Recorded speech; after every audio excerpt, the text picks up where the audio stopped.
how do filters remove particles from the air?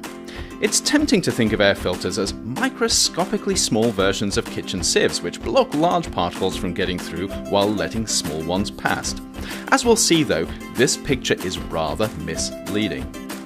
Many types of air filters are made from tangled bundles of fine fibres. Together, these create narrow, convoluted pathways for the air to pass through them. For the really large particles, these filters actually do behave a little bit like a kitchen sieve by physically blocking the particles from getting through. But this is pretty much where comparisons with sieves end. To understand why, imagine for a moment a car speeding along a winding road.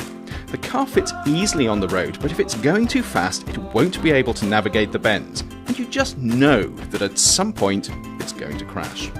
It's the same for small particles speeding through an air filter. As the air twists and turns, the particles can't keep up, and ultimately they end up crashing out and being caught.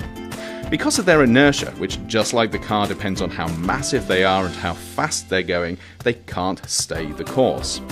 But what about the smallest, lightest particles, those that can easily slip along the winding path the air takes? Amazingly, these are also captured efficiently, but for a very different reason. Because these particles are so small, they have very little inertia, and they dance around as they're bombarded by the air molecules around them. This rather unusual behaviour is called Brownian motion after the first person to observe it. And as they dance, they end up colliding with the filter and being captured.